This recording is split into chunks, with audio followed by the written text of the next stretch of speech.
দেখ আমাদের সবসময় পশু পাখিদের থেকে ইন্সপায়ার হওয়া উচিত। এই যে তুই বাড়া দেখেছিস হাঁস মুরগি কুকুর বেড়াল এদের কোনোদিন ব্রেকআপই হয় না, বাড়া ওয়াকালে গক গক করতেই থাকে বাড়া যে কোনো সিজন। বলছি দাদা, কল্যাণী হাইওয়েটা কোন দিকে?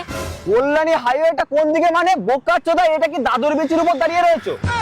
লেওরে এটাই কল্যাণী হাইওয়ে। এটাই? হ্যাঁ বাড়া, ধন্যবাদ দাদা, ধন্যবাদ। গাড়ে গুজে নাও। পাগল চোদা, তো আমরা কোথায় ছিলাম? সামটাইম হ্যাভেন টু সেক্স, মানে আমাদের জীবনে খুশি থাকতে গেলে মাঝে মাঝে একটু গক গক করতে হয়, না হলে জীবনটা রোদ ভরা দুপুরে পদ মারে কুকুরে। দাদা এদিকে চায়ের দোকানটা কোন দিকে? চায়ের দোকানটা এখান দিয়ে সোজা যাবা, তারপর একটু বায়ে যাবা, আচ্ছা। যাওয়ার পরে আবার সোজা গিয়ে ডানে যাবা, তারপর দেখবে একটা মোড় আছে। আচ্ছা আচ্ছা, হ্যাঁ। ওখানে একটা বয়স্ক বুড়ি বসে আছে, হ্যাঁ। ওনার গুদে ঢুকে যাবা। গুদে ঢুকে যাবো? কি সব বলছেন, মানে চায়ের দোকান শুনেছি আমি। আরে পাগল চোদা লোক, ওই বুড়ির যে চায়ের দোকানটা, ওই চায়ের দোকানের নাম হচ্ছে গুদ ক্যাফে। ঠিক আছে, ধন্যবাদ। হ্যাঁ, পাগল চোদা নাকি, ইম্পর্টেন্ট কথার মধ্যে মাঝে মাঝে চলে আসছে।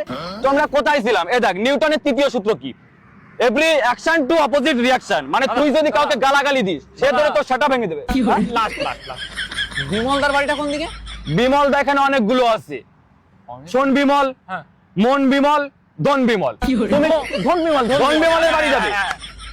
আচ্ছা, ধন বিমলের বাড়ি তোমার কি কাজ? কাউকে বলবে না তো? না। ধন বিমলের মেয়ে আছে না, ওর সঙ্গে আমি 6 মাস ফেসবুকে প্রেম করছি, আজকে একটু দেখা করতে যাচ্ছি, কেউ জানেই না।